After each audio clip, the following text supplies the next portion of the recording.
अस्सलाम वालेकुम नाज़रीन, सियासी बहरान मुल्क में 1 साल से ज़्यादा अरसे से जारी है। जब से रजीम चेंज हुआ उसके बाद से आप देख रहे हैं कि हालात संभल नहीं सके। और पहले भी ये हुआ था कि चेयरमैन तहरीक इंसाफ इमरान खान को गिरफ्तार कर लिया गया था, जिसकी वजह से आपने देखा फिर 9 मई वाले दिन पूरे मुल्क के अंदर एहतजाज हुआ। बहुत सारे और भी फिर उसके अंदर मामलात हो गए और वो अभी बहरान चल ही रहा था कि अभी दोबारा से चेयरमैन तहरीक इंसाफ इमरान खान को गिरफ्तार कर लिया गया तोशाखाना केस के अंदर।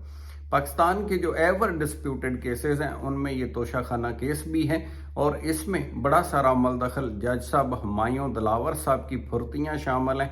जिस तरह से वो इस केस को चला रहे हैं उसने लोगों के जहनों के अंदर शकुक व शुबहात छोड़ दिए हैं।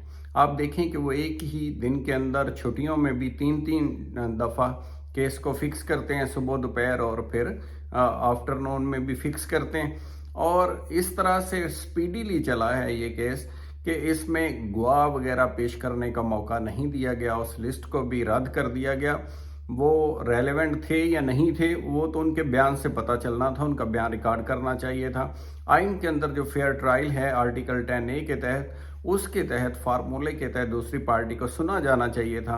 आपने देखा पहले भी केस रिमांड हुआ तो नहीं सुना गया, फैसला कर दिया गया था कि काबिल समाअत है।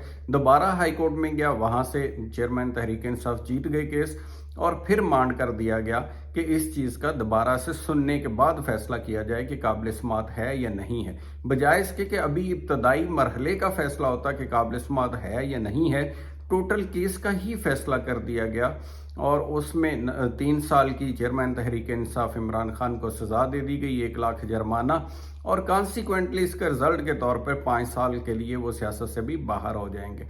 तो अब देखते हैं, ये तो हो गया गिरफ्तारी की हद तक। लेकिन मैं आपको बताता चलूं कि रिहाई जो है वो भी इस केस में बहुत जल्द मतवक्के है। नेक्स्ट वीक के अंदर अंदर हो सकता है कि वो दोबारा छूट जाएं, गिरफ्तारी उनकी ख़त्म हो जाए, रिहा हो जाएं। क्योंकि आपने देखा पहले भी जिस तरह से गिरफ्तारी हुई थी उसे सुप्रीम कोर्ट ने कालादम करार दे दिया था। अब की बार ये है कि इसके अंदर क्योंकि जो फैसला देते हुए ज़्यादा उजलत दिखाई गई है और लकूनास छोड़े गए हैं, जो सही तरह से प्रोसेस ऑफ लॉ है उसको अडॉप्ट नहीं किया गया, यानी फेयर ट्रायल का मौका नहीं दिया गया, उस तरह से to hear the other side का जो फार्मूला है आडी आल्टरम पार्टम उसको नहीं अपनाया गया और यक तरफा ही एक तरह से जजमेंट सुना दी गई है दूसरी पार्टी को मौका दिए बगैर।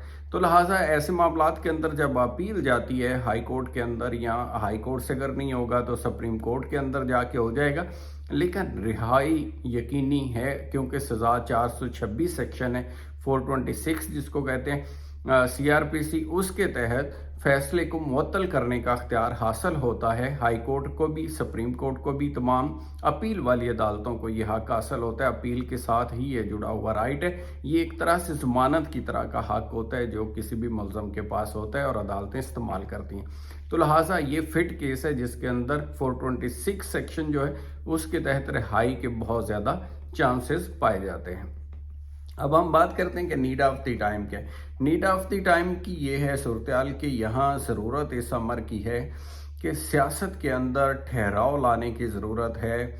जो बात की जाती रही है हुकूमत की तरफ से कि वो मिसाक मुर्शिद करना चाहते हैं, माजी में उन्होंने मिसाक जमहूरियत भी आपस में 2 पार्टियों ने किया था, उसका दायराकार बढ़ाना चाहिए और तमाम जमातों को साथ लेकर के तो मिसाक जो जमहूरियत है उसको हकीकी मानों में करना चाहिए। ये नहीं कि जब मर्जी उसको इस्तेमाल कर लिया अपने मुफाद के लिए और बाद में उसे मुकर गए, तो उसको हकीकी मानों में करें और मिसाक मुर्शिद को भी सारी जमातें मिल बैठ के हकीकी मानों में करें।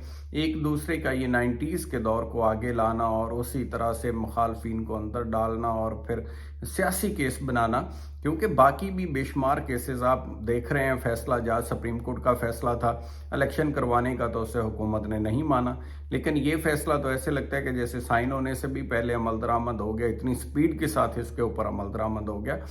तो ज़रूरत यही है कि इसके अंदर सियासत में भी ठहराव आने दिया जाए, इलेक्शंस फ्री एंड फेयर करवाए जाएं, असम्बलियों को मदद पूरी करनी दी जाए, वज़राए आज़म को भी मदद पूरी करनी दी जाए और मुल्क में एक स्टेबिलिटी है। अपना ख्याल रखिएगा। Thank you so much. खुदा हाफिज़।